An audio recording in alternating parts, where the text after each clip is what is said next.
앞에 나오신 여러분들을 주의 이름으로 축복합니다. 하나님의 은혜와 평강이 여러분들과 함께 하시기를 주님의 이름으로 축복합니다. 우리 옆에 계신 분하고 서로 축복하고 인사합시다. 주님의 이름으로 축복합니다.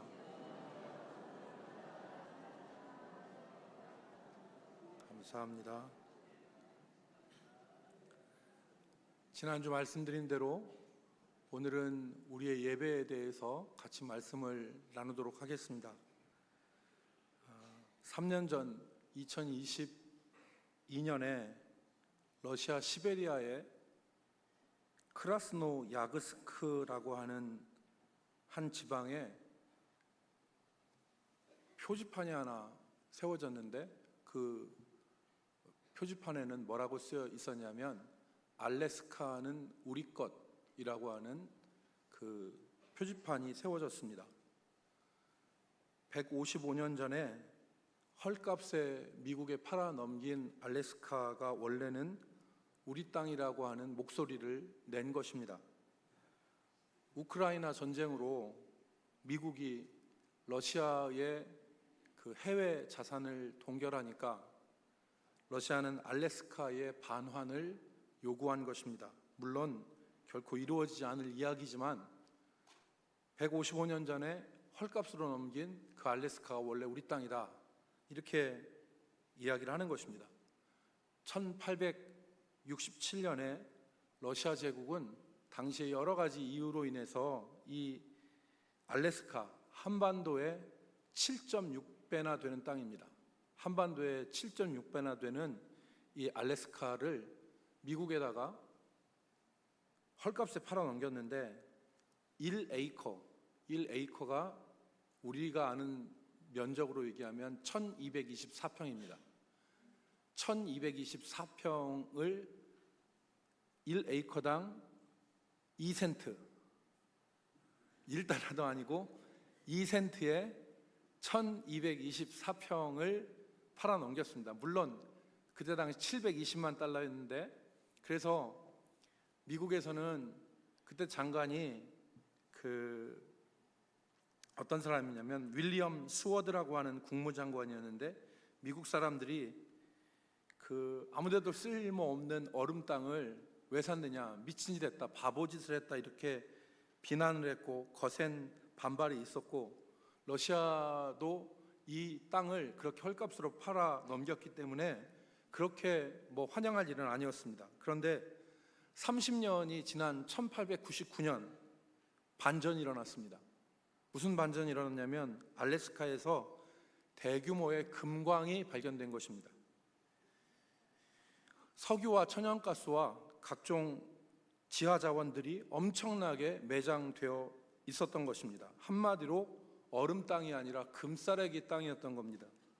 지금도 알래스카에는 지금 현재도 수백 개의 금광이 운영 중에 있고 1900년부터 통계를 내서 지금까지 채굴한 금이, 이 캐낸 금이 450만 톤이라고 합니다. 그러니까 이 450만 톤의 금을 캐낸 거예요. 근데 그 450만 톤의 금을 캐냈는데 이거를 얼마에? 1에이커당 2센트에 팔아 넘겼던 것입니다. 요즘 각광받고 있는 그 히토류라고 하는 그 광물 있지 않습니까?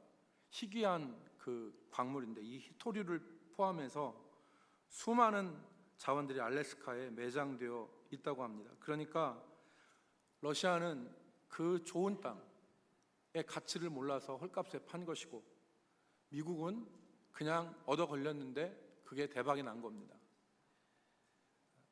성경에서도 가치를 잘 몰라서 손해본 사람이 있죠. 에서는 장자권이 얼마나 귀한 것인지를 깨닫지 못했어요. 장자권이라는 것은 집안을 대표할 수 있는 권리거든요. 아브라함과 이삭으로 이어지고 이삭에서 에서로 이어져야 되는데 에서가 팥죽 한 그릇에 이 장자권을 자기 동생 야곱에게 팔았어요. 그러니까 성경에서는 뭐라고 얘기합니까? 아브라함과 이삭과 야곱의 하나님 그러잖아요. 이 장자의 명분, 장자권이 얼마나 귀한 것인지를 깨닫지 못한 거예요. 오늘 우리의 삶에도 그 의미와 가치를 알지 못해서 방치하거나 헐값에 팔아넘기는 귀중한 일들이 많이 있습니다. 그 중에 대표적인 것이 오늘 우리가 말씀을 나누려고 하는 예배이라고 생각합니다. 우리가 예배의 가치를 아는지, 예배가 얼마나 중요한 것인지 알고 그것을 대하는지 오늘 우리가 한번 다시 돌아보는 시간이 되었으면 좋겠습니다. 오늘 본문의 말씀은 예배와 전혀 관련 없어 보이는 말씀입니다. 룻기의 말씀을 예배와 관련시킬 수 있는 말씀이라고 생각하지 않을 것입니다. 그러나 본문 말씀에 보면 이 룻과 나오미는 예배가 얼만큼 가치 있고 의미 있는 것인가를 우리에게 보여주는 그런 사람들입니다. 오늘 몇 가지를 말씀을 드리는데 첫 번째, 예배의 가치입니다. 예배는 어떤 가치가 있느냐? 룻기 1장 1절의 말씀에 보면 룻과 나오미가 살았던 시대를 사사시대라 그렇게 말합니다. 사사시대는 이스라엘에 아직 왕이 없고 재판관이라고 불렀던 이 사사들이 통치하던 시대인데, 그래서 이스라엘 사람들은 자기의 소견에 옳은 대로 행동을 했습니다. 그 각자 주장대로 살아갔던 시대, 그 세대를 사사시대라고 했는데, 그때에 유다 베들레헴에 살던 한 사람이 흉년이 들자 모든 가산을 정리해서 강 건너편인 모압 지방으로 이사를 갔습니다. 한마디로 얘기하면 이민을 간 것이죠.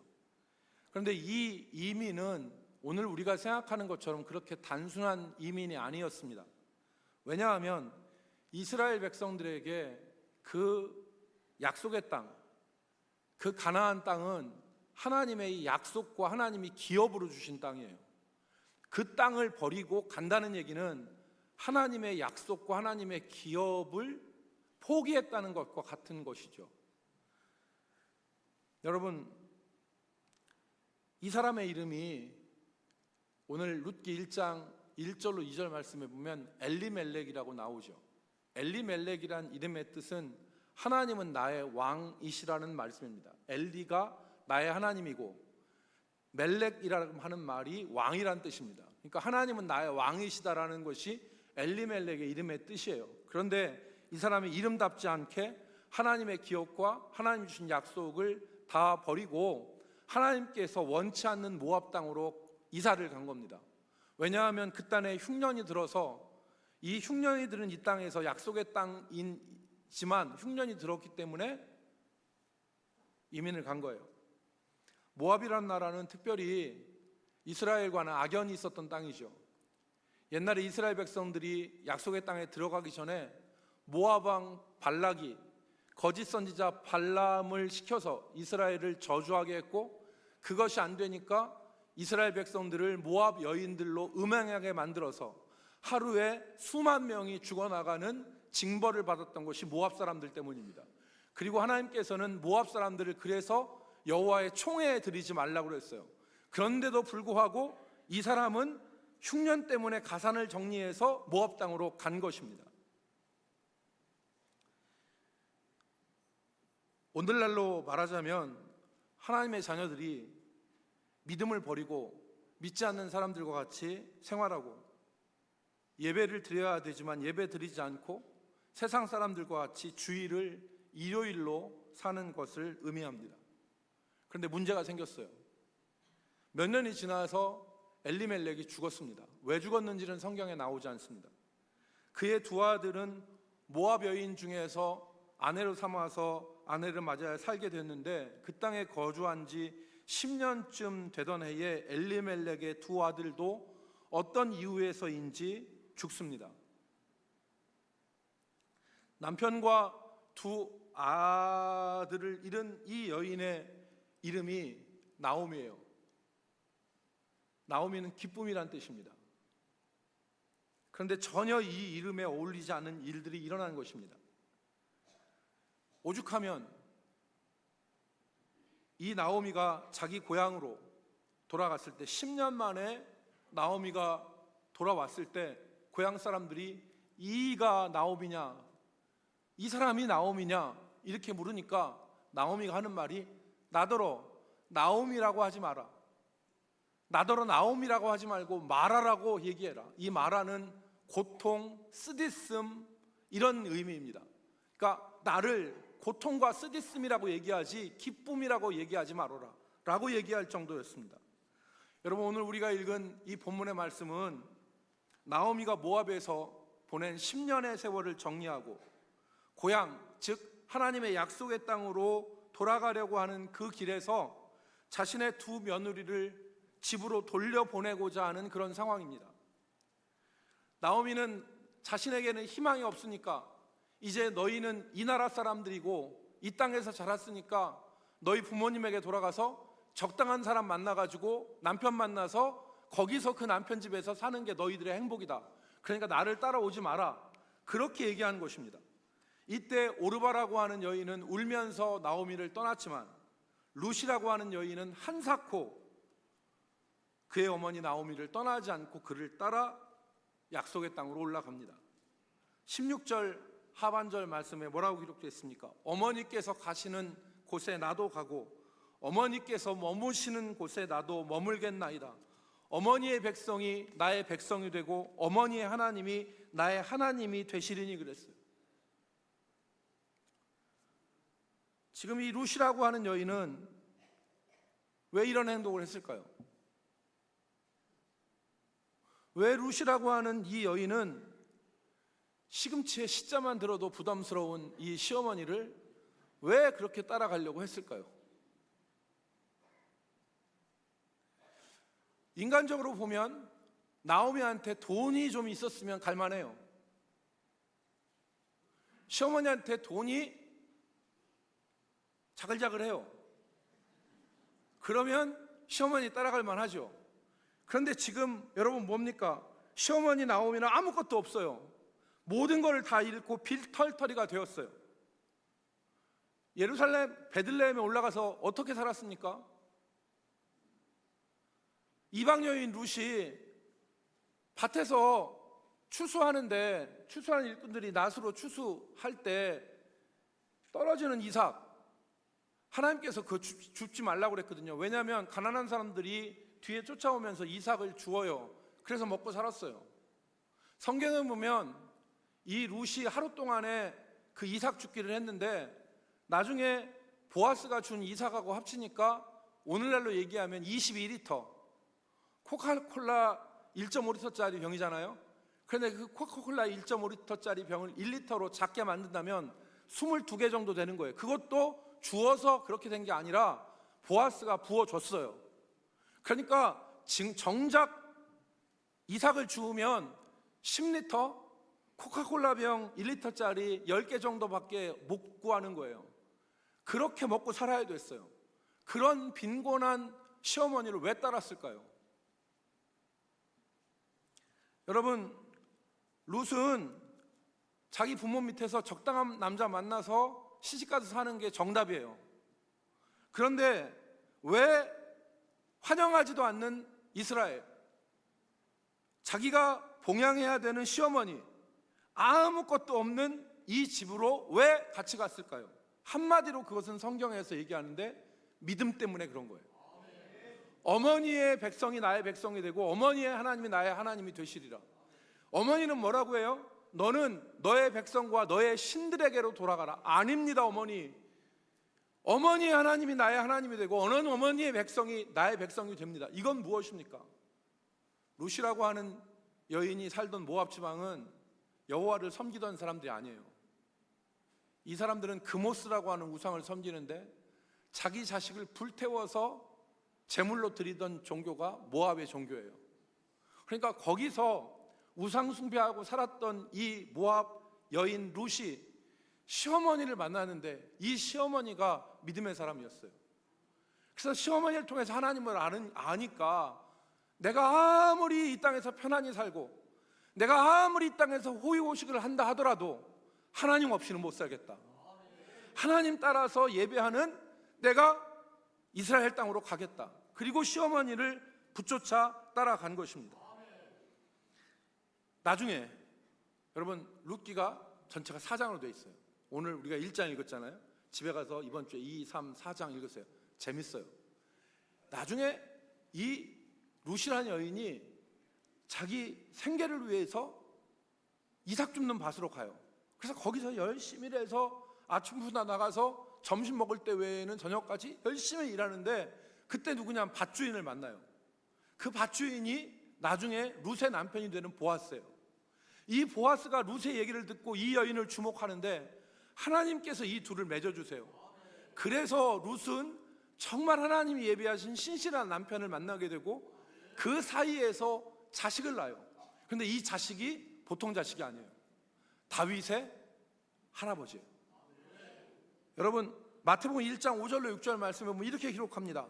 살몬은 라합에게서 보아스를 낳고, 보아스는 룻에게서 오벳을 낳고, 오벳은 이새를 낳고, 이새는 누굴 낳았더라? 다윗을 낳았더라.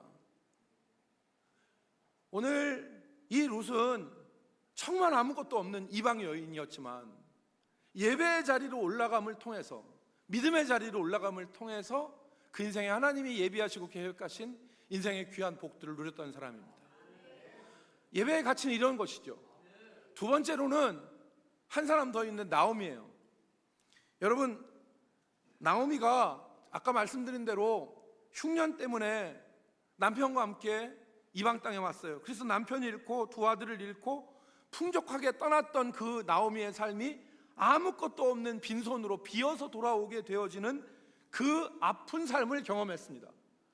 그런데 이 나오미가 가만히 생각해 보니까 자신의 이 불행의 원인이 있어야 될 곳, 지켜야 될 곳을 물질적인 풍요 때문에 지키지 않은 그 일 때문이 아닌가라는 생각이 들게 된 거죠. 그래서 정리했어요. 물론 정리할 것도 없었지. 그래서 자기가 이제 하나님께서 기업으로 주신 약속의 땅으로 올라가겠다, 그렇게 하고 올라온 거예요. 있어야 될 자리, 견뎌야 될 자리, 지켜야 될 자리로 모압을 떠나 나갔던 것입니다. 여러분,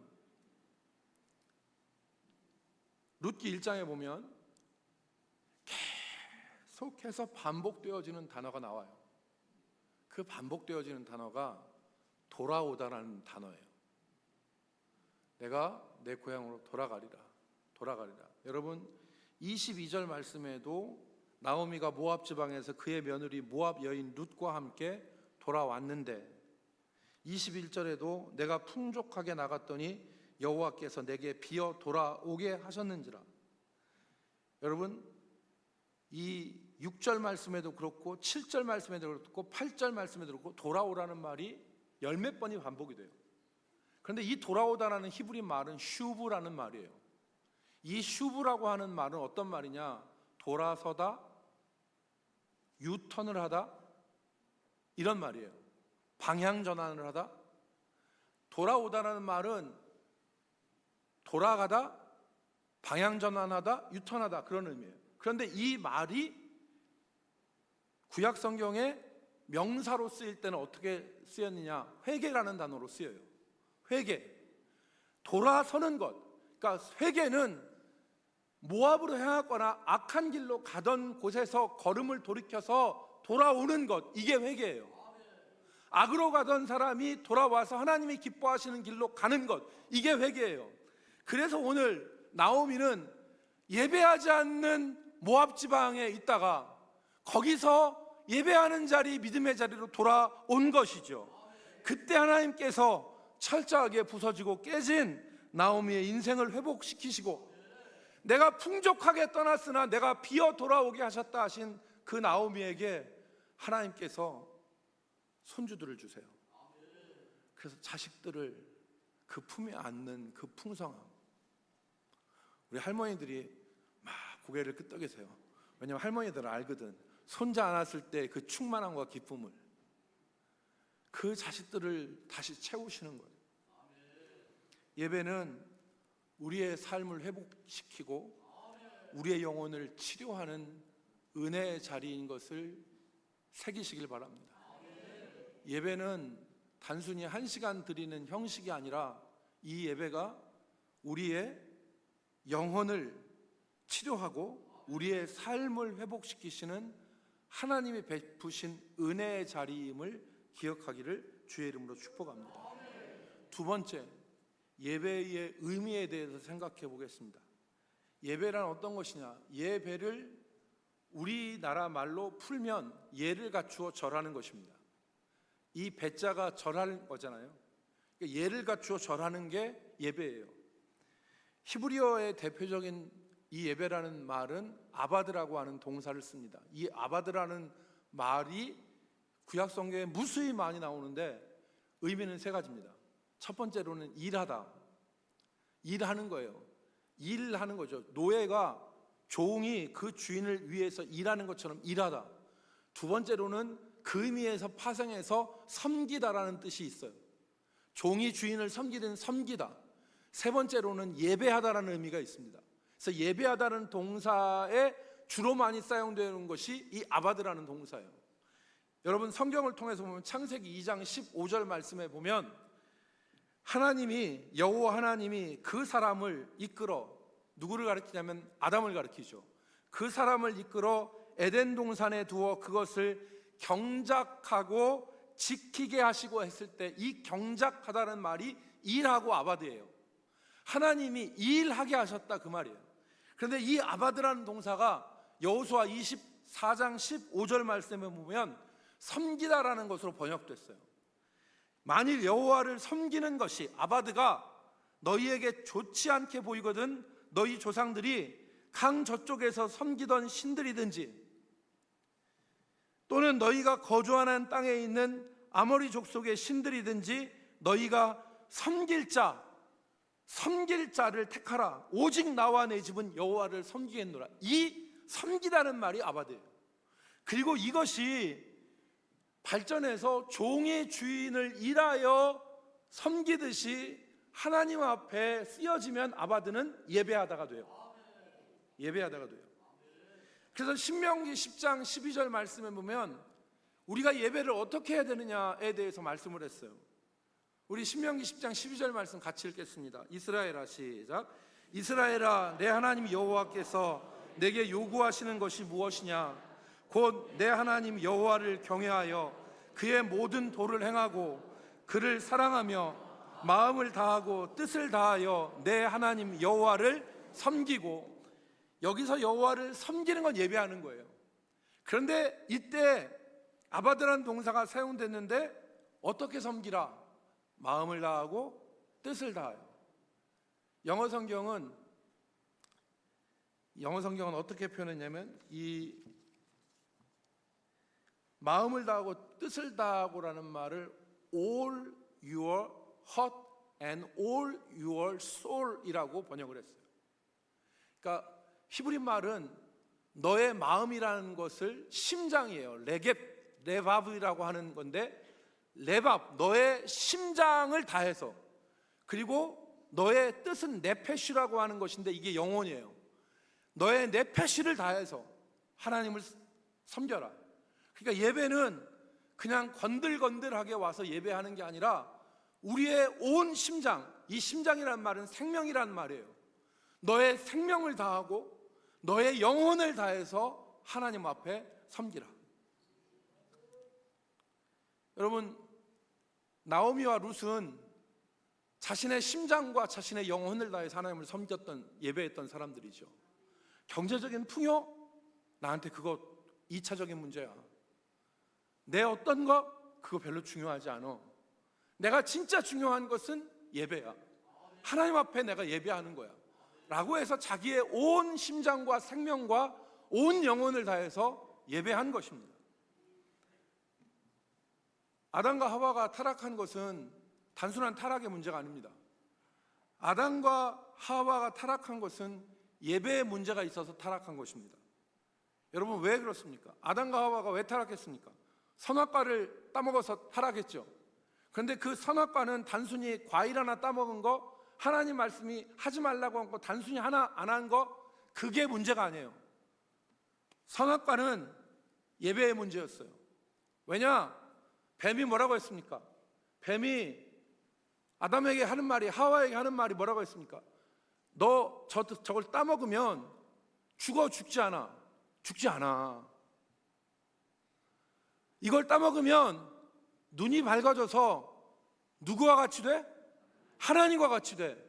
그 말을 듣고 선악과를 보니까 보암직도 하고 먹음직도 하고 지혜롭게 할 만큼 탐스럽기도 하였다 그랬어요. 탐스러웠다는 말은 욕심이 생긴 거예요. 내가 하나님과 같이 되고 싶은 욕심이 생긴 거예요. 그래서 따먹은 거예요.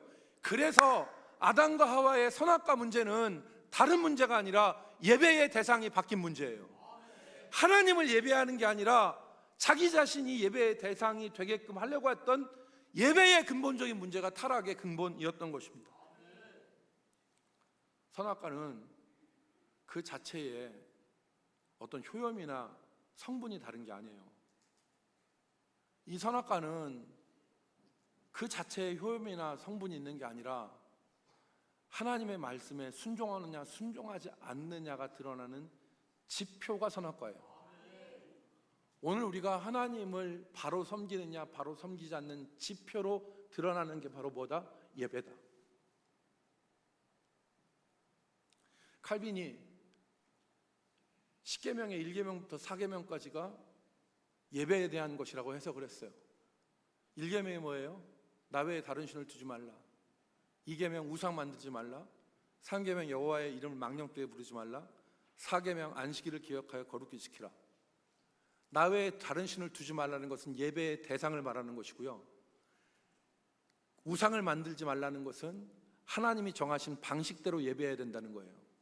세 번째로는 망령되게 부르지 말라는 것은 예배할 때 태도와 자세를 말하는 거예요.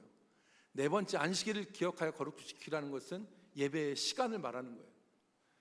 그래서 칼빈이 얘기할 때 뭐라고 했냐면, 사람에게 꼭 필요한 절대적 지식이 두 가지가 있는데 그 한 가지가 우리가 어떻게 예배해야 하는가에 대한 지식이고, 두 번째가 우리가 어떻게 구원받는 것에 대한 지식이다 라고 말을 했어요. 우리에게 오늘 필요한 것이 바로 그것이에요. 예배는 하나님 앞에서 내 온 마음과 정성을 다해서, 심장과 영혼을 다해서 하나님 앞에 나아가는 믿음의 행위가 예배라는 것을 기억하시기를 주의 이름으로 축복합니다. 마지막 세 번째, 예배의 원리입니다. 예배를 드리는 데 있어서 몇 가지 원리가 있습니다. 그 몇 가지를 살펴보겠는데, 첫 번째로 네 가지가 있습니다. 잘 기억해 두셔야 될 원리들입니다. 첫 번째는 하나님이 정하신 방식으로 예배하는 것입니다. 하나님이 정하신 방식으로 예배하는 것, 이것을 규정의 원리라고 얘기합니다. 예배는 하나님이 정하신 것 외에 다른 곳으로 예배하면 안 됩니다. 그것은 우상숭배로 가는 길입니다. 레위기 10장에 보면 유명한 사건이 나오죠. 아론의 아들 제사장 나답과 아비후가 하나님 앞에 예배하고 제사하는데 하나님이 명하지 않는 다른 불로 예배했어요. 하나님 그거 받으셨습니까? 안 받으셨습니까? 받지 않으셨어요. 레위기 10장 1절로 2절 말씀에 이렇게 기록합니다. 아론의 아들 나답과 아비후가 각기 향로를 가져다가 여호와께서 명하지 아니하신 다른 불을 담아 여호와 앞에 분향하였더니 그 불이 여호와 앞에서 나와 그들을 삼킴에 그들이 여호와 앞에 죽은지라. 사울 왕이 하나님 앞에 예배했어요. 아말렉과 싸우면서 하나님 앞에 예배했습니다. 그런데 하나님이 명하신 방식대로 예배하지 않았습니다. 그때 사무엘이 뭐라고 얘기했습니까? 순종이 제사보다 낫다 말씀했어요. 예수님께서 마태복음 15장 9절 말씀에 뭐라고 하셨습니까? 사람의 계명으로 교훈을 삼아 가르치니 나를 헛되이 예배 경배하는도다.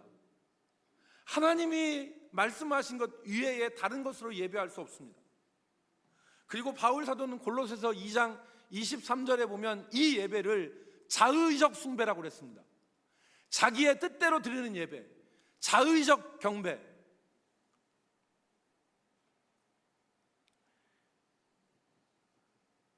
그러면 여러분, 이 하나님께서 명하신 예배는 어떤 것입니까? 성경을 찾아보면 6가지로 우리가 나눌 수 있습니다. 첫 번째로는 예배의 부르심입니다. 예배에는 하나님이 우리를 부르시는 예배의 부르심이 반드시 포함되어 있어야 됩니다. 이사야 1장 18절 말씀에 보면 여호와께서 말씀하시되 오라 우리가 서로 변론하자. 오라 그러셨어요. 오라 우리가 서로 변론하자. 하나님이 우리를 부르시지 아니하시면 우리는 하나님 앞에 나올 수가 없습니다. 여기 있는 모든 사람들은 하나님이 부르셔서 하나님의 초청으로 나온 사람들입니다. 오라 우리가 서로 변론하자. 너희 죄가 주홍 같을지라도 눈과 같이 이어질 것이요 진홍같이 붉을지라도 양털같이 희게 되리라. 이사야 55장 1절 말씀, 자막에는 나오지 않지만 여러분, 이사야 55장 1절 말씀이 어떻겠습니까? 오라 오라 너희 모든 목마른 자들아 물로 나아오라. 돈 없는 자도 오라. 너희는 와서 사막대 돈 없이 값 없이 와서 포도주와 젖을 사라 말씀하셨어요. 오라 그러셨습니다. 하나님 우리를 부르신 것이 예배의 첫 번째 요소, 순서이고, 두 번째로는 고백과 찬양이 이어집니다. 하나님 우리를 부르셨을 때 우리가 해야 되는 것은 하나님이 어떤 분이신가에 대한 고백이에요. 이게 우리가 예배하는 것에 있어서는 사도신경입니다. 이건 단순히 그냥 외고 읊조리는 게 아니라 하나님이 어떤 분이신지를 우리의 입으로 고백하는 것입니다. 그래서 하나님이 하나님 되심을 고백하는 것. 그래서 전능하사 천지를 만드신 하나님 아버지를 내가 믿사오며 성부에 대한 고백입니다. 그 외아들 우리 주 예수 그리스도를 믿사오니 이는 성령으로 잉태하사 동정녀 마리아에게 나시고 본디오 빌라도에게 고난을 받으사 십자가에 못 박혀 죽으시고 장사한 지 사흘 만에 죽은 자 가운데서 다시 살아나셨다 하시는, 그리고 하나님 보좌 우편에 계시다고 하는 성자에 대한 고백, 세 번째로는 성령에 대한 고백. 이 고백은 진지해야 됩니다. 여기서 제일 젊은 사람이 누굽니까? 여기서 문 선생님 아마 제일 젊을 것 같은데, 문 선생님이 아내에게 고백을 했어요. 결혼하기 전에 프로포즈 했죠. 프로포즈 했을 때 기억나십니까? 아내한테 프로포즈를 하는데 장난으로 실실 웃으면서 건성으로 나 자기 사랑해. 내가 너무 진지하게 얘기했네. 이 고백이 건들건들거리면 이 고백은 고백으로서의 의미가 없는 거예요. 하나님이 우리를 부르시고 그 부르심에 대한 응답으로 하나님에 대한 고백, 성삼위 하나님의 하나님 되심을 고백하는 것이 고백이에요. 그래서 사도신경은 우리가 그런 의미에서 하는 것입니다. 그리고 찬양을 하는 것입니다. 하나님이 하나님이심을 노래하는 것, 그게 찬양이에요. 여러분, 그래서 예배 가운데 할 수 있는 노래는 한정돼 있어요. 하나님을 찬양하고 하나님을 높이고 하나님의 구원의 은혜를 노래하고 하나님 우리에게 베풀어 주신 은혜를 노래하는 게 찬양에 합당한 거예요. 자기 자신의 마음을 얘기하거나 세상 다른 사람을 높이는 노래를 예배 가운데 불러서는 안 돼요. 여러분, 이런 거예요. 결혼식에서 축가 부르는 사람이 결혼식에 축가를 할 때 어떤 축가를 해야 돼요? 축하하는 노래를 해야 되잖아요. 두 분이 잘 만났다, 잘 살아라, 검은 머리 파뿌리 될 때까지 잘 살아라, 서로 사랑하며 살아라, 이런 게 축가잖아요. 그런데 왜 나를 떠났냐, 나는 너를 못 잊겠다, 앞으로 무슨 문제 있으면 돌아와라, 이 결혼 깨져라, 이런 노래하면 여러분 뺨 맞습니다. 안 그렇겠어요? 예배는 성삼위 하나님을 높이는 거예요. 그래서 우리가 찬양할 때 정말 찬양에 앞에 있는 찬양, 중간에 하는 찬양, 마지막에 하는 찬양, 그거 고르는데 엄청나게 신경 써요, 여러분. 그렇게 찬양하는 거예요. 그게 부르심에 대한 응답으로서의 고백과 찬양이에요. 그리고 하나님의 말씀이 읽혀져요. 우리가 아는 성시교독이에요. 오늘 우리가 이랬죠. 의인은 레바논의 백향목같이 번성하고 종려나무같이 성장하리로다. 이는 하나님의 집에 심겼으며 우리 하나님의 뜰에서 번성하리로다. 의인은 늙어도 결실하며 여전히 결실하며 깊이 청청하고 진액이 마르지 아니하니. 이 생명의 말씀을 같이 읽는 거예요. 온 성도가 이 말씀을 같이 읽는 게 성시교독이에요. 이 좋은 말씀을 왜 안 읽어? 이게 성시교독이에요. 그리고 세 번째가 기도와, 띄워주세요. 기도와 회개와 기도예요. 하나님께서 우리를 부르셨지만 우리가 하나님 앞에 나갈 때 우리 자신을 깨끗하게 나가야 돼요. 그래서 구약 성경에는 하나님 앞에 번제물을 드릴 때 반드시 거쳐가야 되는 곳이 있는데 그곳이 어떤 곳이에요? 물두멍이에요. 물두멍에서 하나님께 제사로 드리는 사람이 수족을 씻어요. 그리고 제사장은 정강이까지 씻어요. 정결하지 않으면 거룩하신 하나님을 뵐 수가 없어요. 그래서 회개하는 거예요. 하나님, 내가 하나님 앞에 나가는데 정결하게 해주십시오. 그리고 하나님 앞에 우리의 사정을 아뢰는 것입니다. 그리고 나서 하나님의 말씀의 선포가 이루어져요. 하나님의 말씀이 선포되어지고, 그리고 감사와 결단, 하나님의 말씀을 해주셨는데 인간의 편에서 하나님이 그 주신 말씀에 대한 감사로 헌금을 드리는 거예요. 물질을 드리는 거예요. 그리고 그 말씀대로 결단하겠다고 살면서 하나님 앞에 기도하는 것입니다. 그리고 마지막에는 하나님이 축복하시죠, 우리를. 그래, 예배드린 너희들, 고린도후서 13장 13절, 이제는 우리 주 예수 그리스도의 은혜와 하나님의 사랑과 성령의 교통하심이, 이 교통이라는 건 커뮤니카티오라는 말인데 커뮤니케이션이에요. 누구와 누구의 커뮤니케이션? 나와 그리스도와의 커뮤니케이션. 내가 주님과 교통하는데 그 교통을 누가 도와주세요? 성령이 도와주시는 거예요. 그래서 우리 하나님의 사랑과 그리스도의 은혜와 성령의 교통하심이 너희 무리와 항상 함께 있을지어다. 이게 축복이에요. 영어로는 베네딕션입니다. 좋은 말로 얹혀주는 거예요. 그런데 축도하기 전에 가버리는 사람은 있는데 손해볼 짓 많이 하는 거죠. 축복이에요.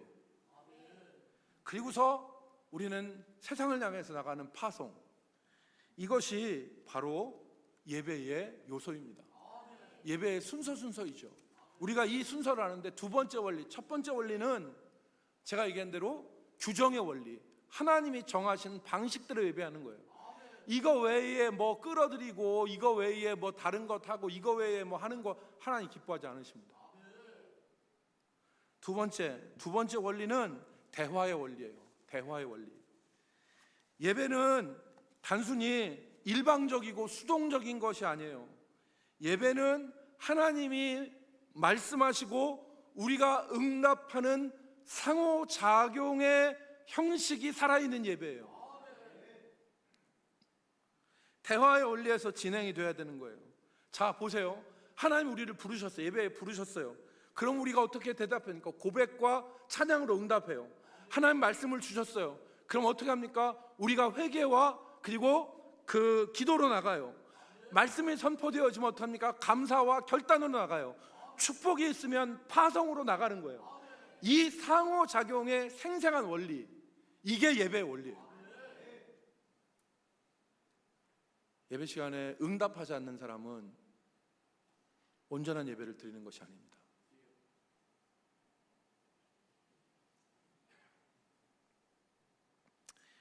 세 번째로는 두려움과 경건의 원리입니다. 두려움과 경건의 원리. 히브리서 12장 28절로 29절 말씀에 보면 이렇게 써요. 그러므로 우리가 흔들리지 않는 나라를 받았은즉 은혜를 받자. 이로 말미암아 경건함과 두려움으로 하나님을 기쁘시게 섬길지니. 두려움과 경건함으로 예배를 드리는 데 있어서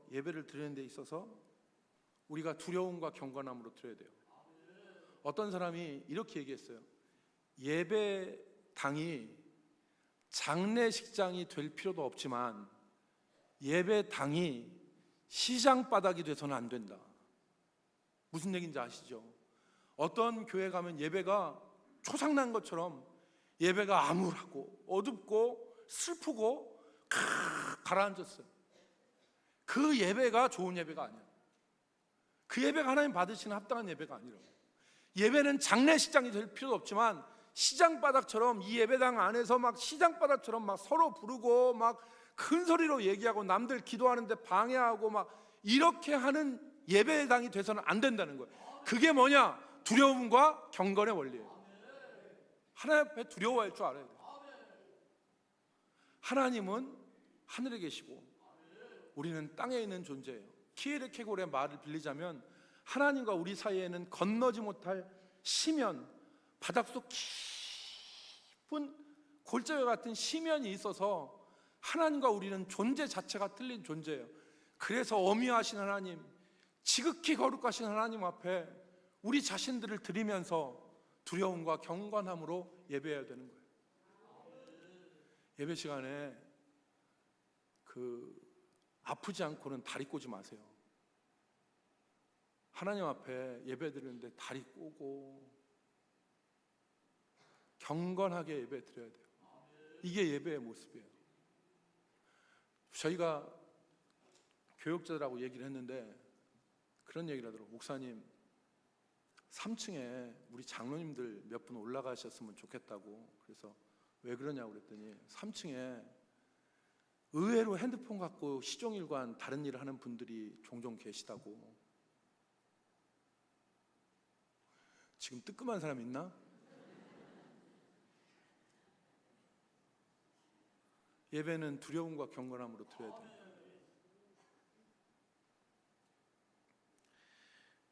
네 번째, 그리스도와 성령의 원리로 드려야 됩니다. 그리스도와 성령의 원리로.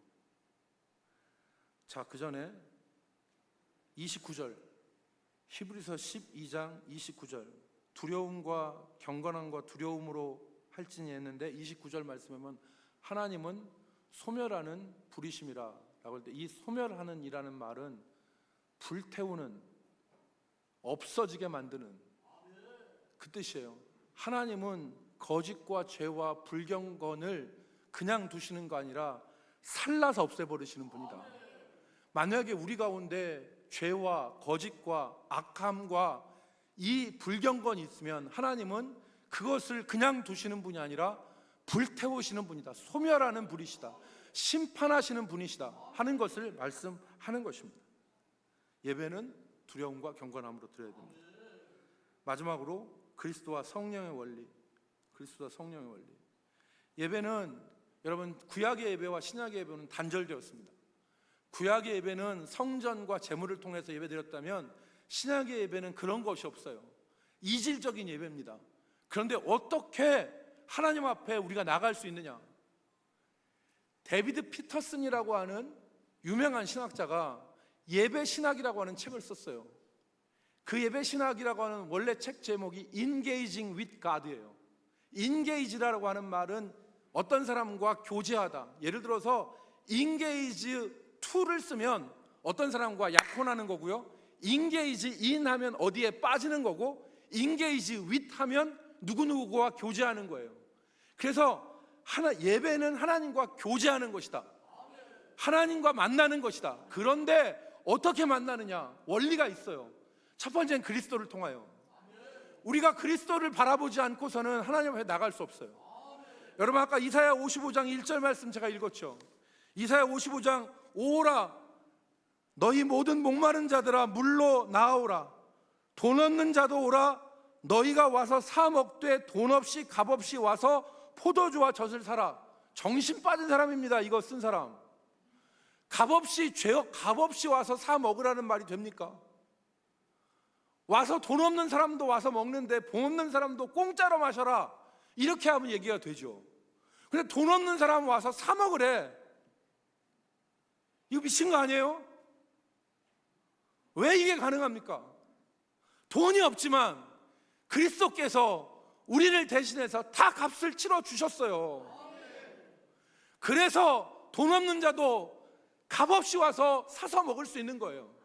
오늘 우리가 하나님 앞에 죄인이지만 그리스도께서 우리를 자신의 피값으로 정결케 해주시고 하나님께 나갈 수 있는 새롭고 산 길을 마련해 주셨어요. 그래서 예배할 때는 시종일관 그리스도를 바라봐야 돼요. 그 믿음으로 하나님 앞에 나가는 겁니다. 두 번째, 성령으로 성령께서 우리에게 말씀하시는 것을 귀를 기울여야 돼요. 예배 시간에 말씀을 듣잖아요. 그런데 성령으로 그리스도를 바라보고 성령으로 귀 기울이지 않으면 아무것도 안 들려요. 오늘 예배 드리는데 하나님이 나에게 무슨 말씀을 하시는가? 성령께서 내게 말씀하여 주옵소서. 이 말씀이 없으면 졸며 자며 가요. 졸며 자며 가요. 하나님의 성령이 나에게 말씀하여 주신다고 하는 것을 생각하고 성령을 의지해서 말씀을 붙잡지 않으면 다 졸고 자요. 앉아 있는 사람은 기본적으로 생활 습관 태도가 좋은 거예요. 그런데 진짜 중요한 것은 하나님의 음성을 들으려고 노력해야 돼요. 그것은 누구를 통해서? 성령을 통해서 나에게 주어지는 거예요.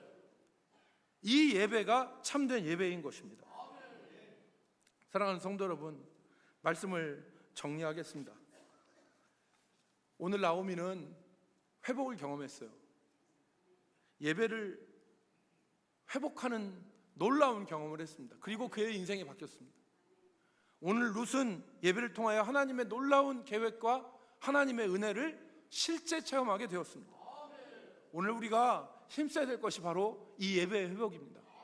오늘 하나님께서 우리들에게 주신 이 예배의 이 시간들을 정말 하나님과 관계하는, 하나님과 교제하는, 그리스도와 성령을 통하여 내 온 마음과 내 온 뜻을 다하여 하나님 앞에 나아가서 영존하시고 진실하시고 참되시고 우리의 인생의 주인이 되시는 하나님을 만나는 귀한 예배들이 매 순간순간 이루어질 수 있기를 주의 이름으로 축복합니다.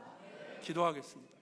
거룩하신 하나님, 오늘 우리의 예배를 하나님께서 받으시며 우리가 헛되이 예배하지 않게 하여 주옵시고, 오늘 하나님과 대화적인 측면에서 하나님께 응답하고 반응하며 하나님의 말씀을 들을 수 있는 우리 예배가 되게 하여 주옵소서. 하나님, 우리 예배를 복주시고 우리를 붙들어 주시기를 바라옵고 예수 그리스도의 이름으로 기도 올리옵나이다. 아멘.